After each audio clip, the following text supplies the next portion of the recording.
Waalaikumsalam warahmatullahi wabarakatuh. Oh gitu ya. Iren Olivia dari RRI Jakarta. Alhamdulillah sehat. Ya. Oh ya santai.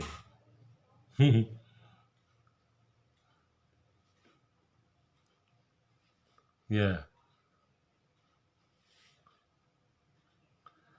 Jadi Galuh Purba itu sebenarnya terdapat pada daerah aliran Sungai Logawa, Sungai Mengaji, nah kemudian menuju ke Serayu.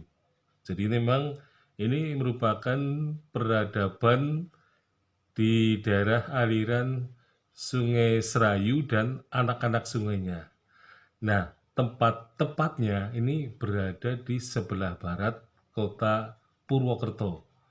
Jadi kekonoan Pasir Luhur atau Galuh Purba itu eh, pada masa katakanlah pra Mataram Kuna. Jadi Mataram Kuna itu melalui Banyumas ya, bergerak dari arah barat menuju ke timur, kemudian menuju ke dataran tinggi Dieng. Ya, ya, iya, iya betul. I-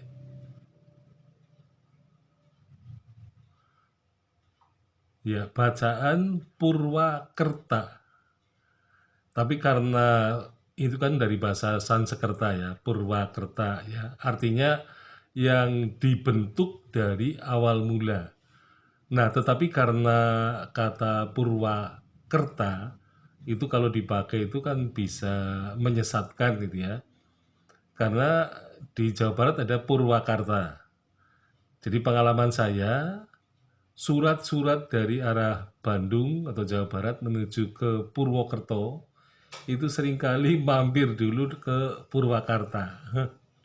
Bisa seminggu keliling-keliling mencari alamat. Nah, setelah tidak ketemu baru kembali ke pengirimnya. Nah, setelah itu kalau diberi Jawa Tengah, nah itu baru sampai. Iya, namanya sebenarnya kita sayang namanya ya seperti Purbalingga lah. Purbalingga itu namanya dulu kan Purbolinggo, Probolinggo. Di Jawa Timur juga ada Probolinggo. Sehingga iya, surat-surat yang ke Purbalingga itu seringkali mampir ke Probolinggo terus baru dikirim ke Purbalingga. Maka Purbalingga menggunakan namanya Purbalingga, dulu Probolinggo gitu. Iya. Nggih.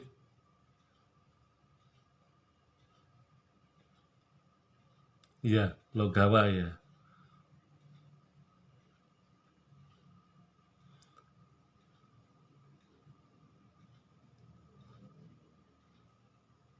Jadi Galuh Purba atau Pasir Luhur itu namanya dalam namanya banyak ya. Ada yang nyebut Pura Medang. Jadi Pura Medang itu berarti tempat di mana merupakan pintu menuju Medang. Ya, maksudnya Medang Ripoh Pitu. Jadi untuk memasuki ke bumi Medang harus melalui eh, Pasir Luhur. Kemudian ada lagi istilah Medang Sekori. Medang Sekori itu berarti pintu menuju ke Medang. Ya, Sekori, Sekori itu kan pintu. Nah, kemudian juga ada yang eh, Galuh Keling. Karena di sini merupakan campuran dari Galuh dan Holing. Gitu ya. Jadi namanya ini termasuk kawasan Jawa Pawotan atau Pamotan. Artinya Jawa yang menjadi jembatan antara kerajaan Sunda atau Galuh di barat menuju kerajaan Medang ya itu sebenarnya Mataram di Jawa Tengah. Nah, itu makanya disebut kawasan eh, pintu menuju Medang gitu ya. Ibu kota kerajaan Mataram Kuna. Jadi ini ada sejak abad ke-8, itu tahun 766 Masehi. Iya, jadi cukup tua sebenarnya peradabannya. Masehi, Masehi. Iya.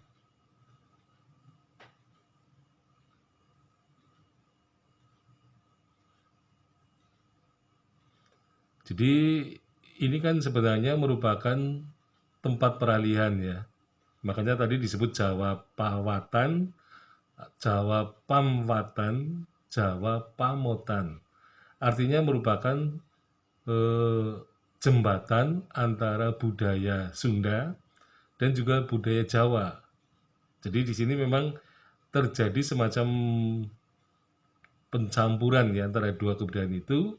Nah, sehingga kemudian orang mengatakan budaya Banyumasan gitu ya. Jadi orang mengatakan budaya Banyumasan karena ya orang Banyumas kan kalau nyebut itu disebut orang orang Jawa yang reang. Ya, reang itu kalau ngomong itu terlalu berisik ya. Ya, iya agak keras itu ya, ya keras. Nah, kalau orang Sunda sebenarnya juga sama. Orang ada bahasa Sundareang ya. Sundareang, Jawa Reang gitu. Jadi di sini memang ada juga di sini. Jadi Jawa Reang itu ya Banyumas itu gitu. Sehingga tapi karena orang ngertinya apa-apa-apa, ngapak-ngapak-ngapak. Nah, itu dikiranya bahasa ngapak padahal sebenarnya wong Banyumas itu kalau ngomong ngapa sih gue? Ngapa? Ngapa itu. Iya. Nah, ngapa gue ya? Lah gue dikiranya ngapak gitu loh. Pendengaran orang luar sehingga orang luar mengatakan, "Oh, itu bahasa ngapak." Gitu. Nah, sebenarnya yang dimaksud adalah bahasa dialek Banyumasan. Tetapi menurut seorang filolog dari Melayu, jadi Profesor Dr. Imran T. Abdullah, orang Banyumas kalau berbicara itu sama dengan gaya orang Melayu. Jadi cara misalnya dengan nyebut gue apalah, apalah kan eh, akhiran lah itu kan dari bahasa Melayu gitu. Iya, betul. Jadi orang Jawa Banyumasan ya Jawa terpengaruh Sunda, pengaruh juga bahasa Melayu, tapi Melayu kuna. Ya karena pada zaman dulu orang Melayu kuna juga sampai ke Banyumas juga gitu.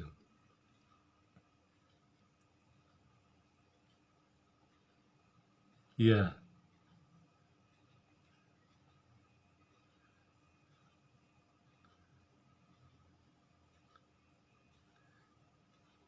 iya. Jadi bahasa Jawa Banyumasan itu lebih tua daripada bahasa Jawa yang dipakai di Keraton Surakarta maupun Yogyakarta. Karena bahasa dialek Banyumas ini merupakan penerus dari bahasa Jawa kuna, kemudian menjadi Jawa pertengahan. Nah, rupanya Banyumas ini merupakan wilayah Majapahit yang paling barat ya, yang berbatasan dengan tadi Galuh Purba atau Pasir Luhur.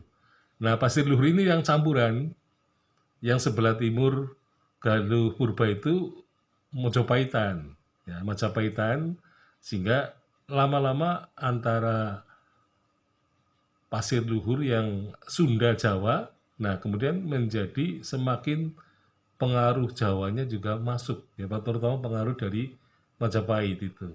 Nah sehingga iya lebih dominan. Jadi kita bahasanya Banyumas itu lebih tua dari Solo Jogja. Jadi iya, jadi Solo Jogja itu kan disebut sebagai Jawa modern, gitu ya. Jawa baru itu.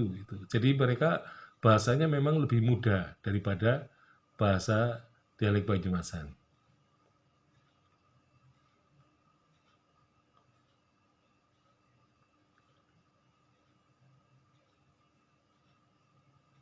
Iya, iya.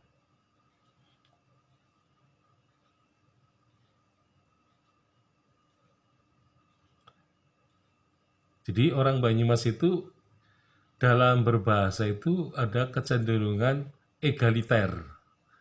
Jadi egaliter itu tidak merendahkan orang lain.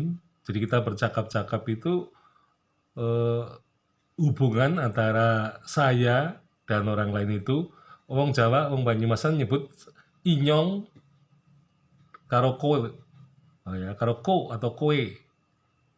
Iya, kalau orang yang tidak egaliter kan ingsun karo Rika, ya kalau kowe itu ya, gitu. Jadi bukan, ingsun itu kan meninggikan dirinya sendiri. Tapi kalau inyong itu menganggap orang lain ya sepadan dengan dia, gitu. Nah, di sini misalnya kita menyebut kepada Ramane, kepada Ayahanda, itu kita bisa memanggil Rika. Nah, jadi Rika itu ya sama dengan Ko, gitu ya. Tapi kalau di Solo itu harus panjenengan, bahasanya harus halus, iya. Atau sampean, makanya raja itu disebut sampean dalem. Nah, sampean itu maksudnya apa? Orang orang kedua yang kita anggap, yang kita ajak berbicara ya.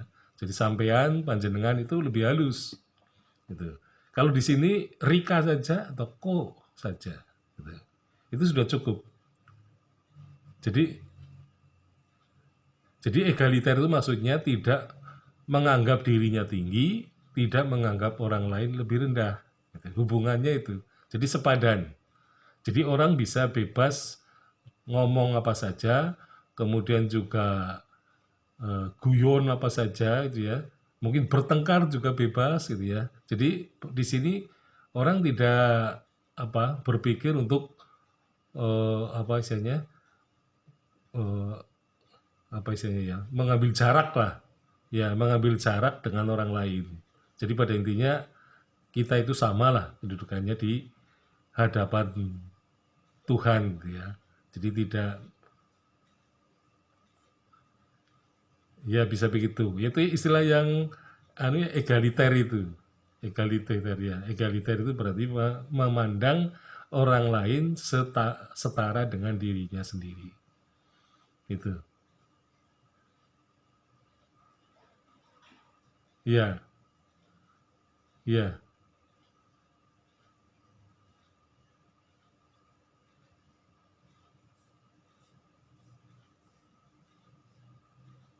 iya.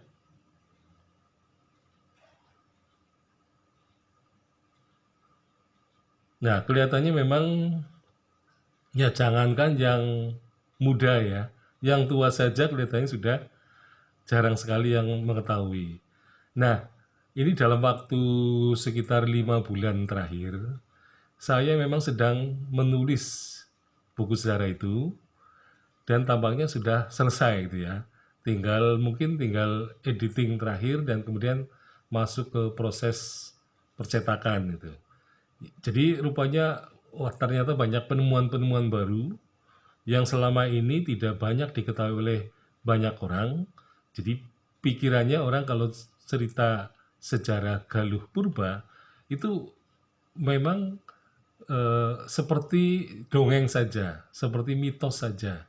Tapi ternyata juga ada sumber-sumber yang bisa mengungkap bahwa kesejarahan Pasir Luhur atau Galuh Purba itu bisa dipertahankan, ya bisa kuat lah, cukup kuat untuk bisa dikatakan itu sebagai karya sejarah dan bukan dongeng. Nah, saya kira mungkin bulan-bulan depan ada semacam peluncuran, mungkin ya launching, mungkin pada suatu saat perlu di apa istilahnya eh, launching juga di RRI Jakarta ini. Iya itu. Iya, nanti misalnya setelah launching bisa juga kita berbicara di wawancara lagi di RRI Jakarta ini sehingga bisa didengarkan oleh para pendengar di seluruh tanah air itu ya. Atau paling tidak di ibu kota itu. Iya itu.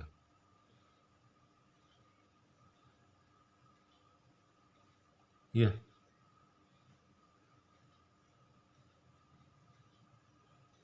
iya, betul.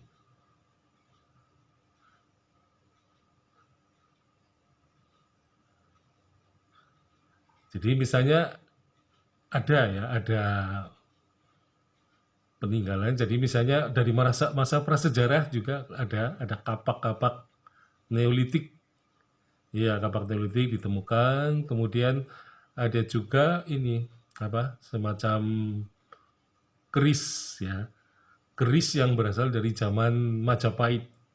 Jadi rupa-rupanya dulu putri Pasir Luhur atau putri yang keturunan Pasir Luhur itu menikah dengan keturunan Raja Majapahit. Nah, di situ kan kasusnya perkawinan antara yang orang Jawa laki-laki dengan keturunan campuran ya, kalau sana kan agak Sunda gitu ya, Pasir Luhur. Nah, sehingga sebenarnya perkawinan perempuan Sunda dengan laki-laki Jawa itu tidak ada pantangan, baik di kalangan masyarakat Jawa maupun di kalangan masyarakat Sunda. Karena yang dipantangkan itu laki-laki Sunda tidak boleh mengawini perempuan Jawa, gitu ya. Iya, jadi di sini ada bukti bahwa perkawinan laki-laki Jawa dengan perempuan Sunda itu diperbolehkan.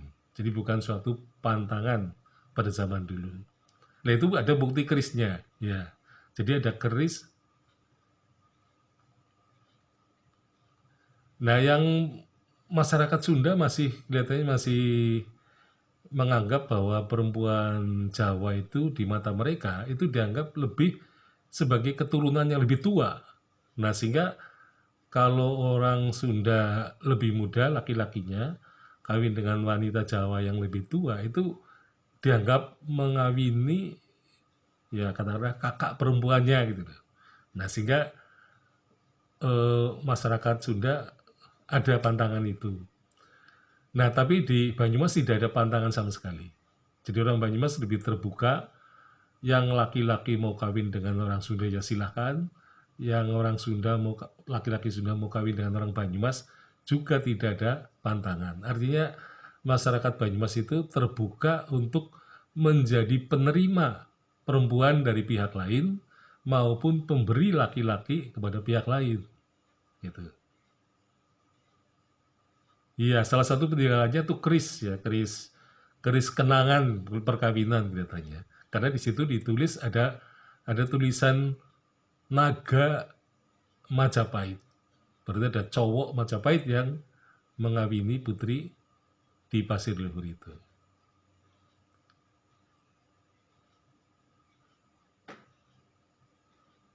Iya.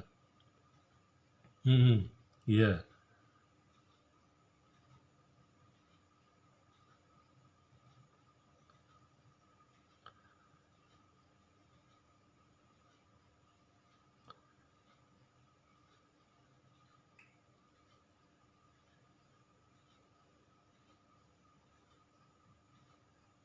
Iya, jadi memang ini bukunya rencananya akan diterbitkan, akan menjadi semacam buku saku, terutama pada wisatawan.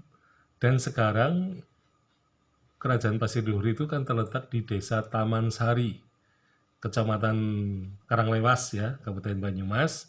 Ini mau dijadikan desa wisata. Jadi kepala desa dan masyarakat sudah sepaham untuk membangun eh, desa wisata itu, dan ternyata bahwa penemuan-penemuan benda purbakala pun ya yang tersimpan di situ juga masih ada bukti-buktinya. Iya, meskipun ada juga yang diminta oleh pejabat ya pada masa lampau tahun 90-an misalnya, ada pejabat yang datang minta ini tapi tidak dikembalikan dan entah kemana bendanya itu. Gitu ya. Jadi memang ya. Jadi sebenarnya memang ya.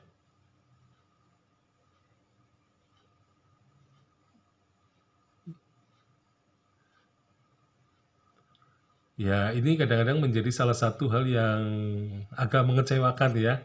Jadi misalnya saya punya teman dari Bandung, misalnya Prof. Nina Herlina Lubis misalnya. Beliau mau ke Purwokerto. Beliau bertanya, Prof. Sugeng, kira-kira situs sejarah mana yang layak saya kunjungi kalau saya pergi ke Purwokerto.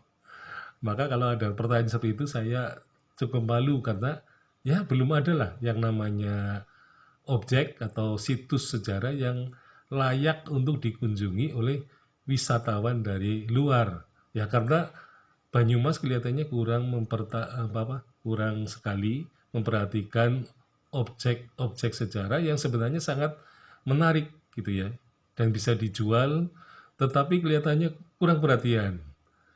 Jadi misalnya saya melakukan penelitian juga bukan atas bantuan atau biaya dari Kabupaten Bapeda, tapi seringkali menggunakan bantuan lembaga saya, misalnya Universitas Muhammadiyah Purwokerto ya sebagai tempat saya bernaung, atau saya mengajukan proposal ke Direktorat Jenderal Perguruan Tinggi misalnya, karena di sana ada semacam dana-dana riset yang bisa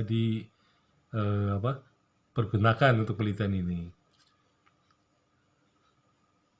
Iya, jadi iya, iya, iya,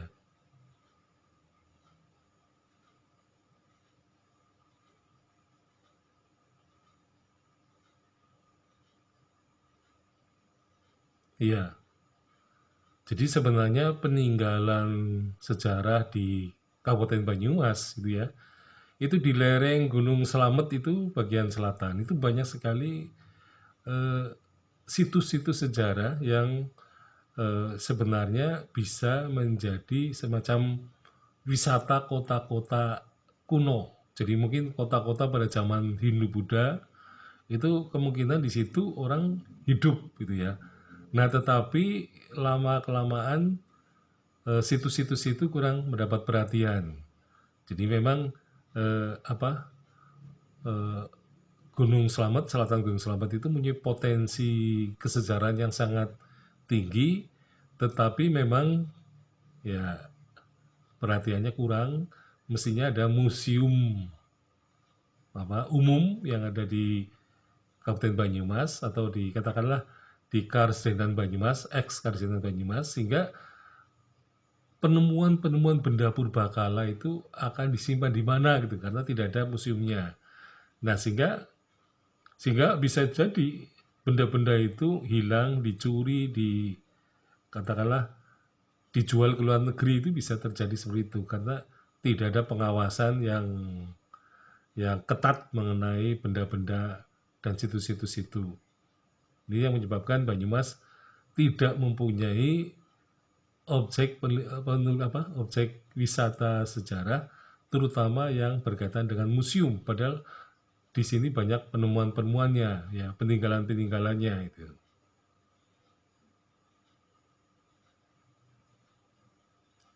Iya, museum.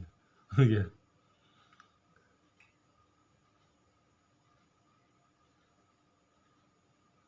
iya betul.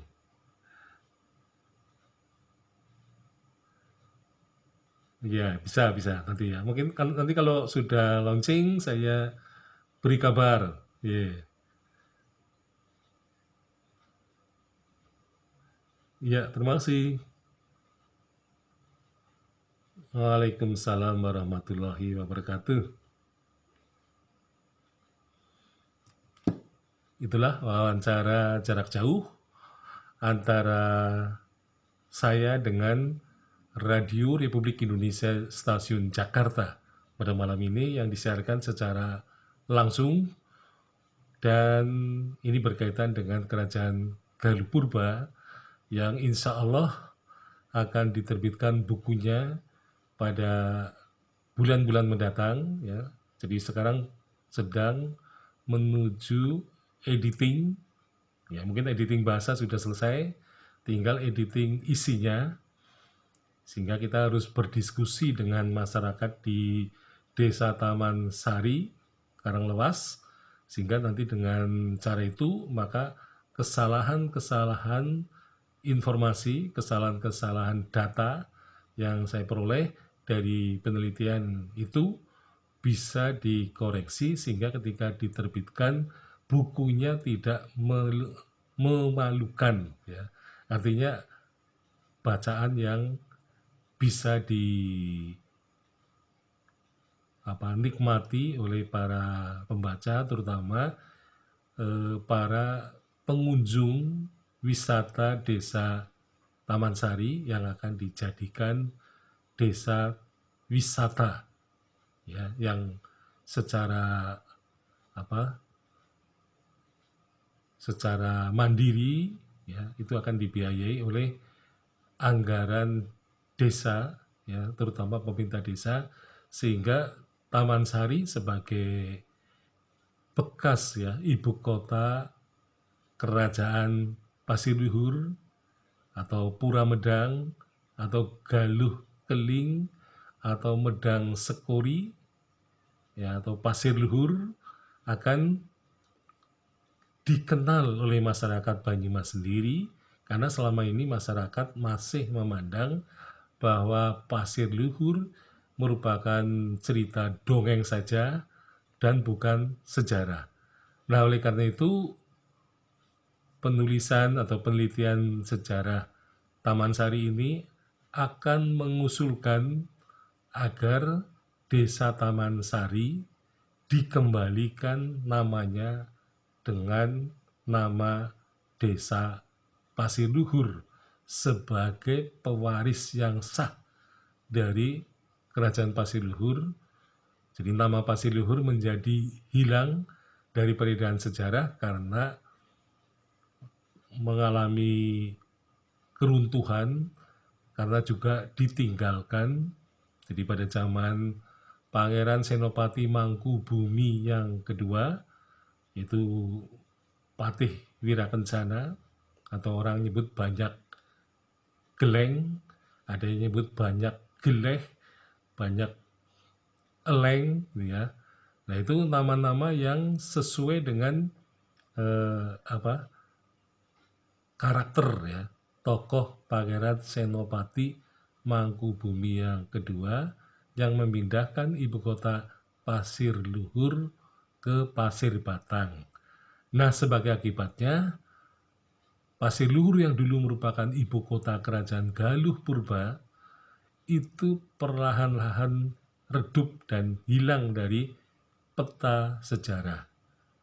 Nah, oleh karena itu, karena di situ ada toponim Taman Sari, jadi Taman Sari itu merupakan bagian yang tidak terpisahkan dari keraton atau istana Pasir Luhur. Itulah yang kemudian nama itu menggantikan nama Pasir Luhur.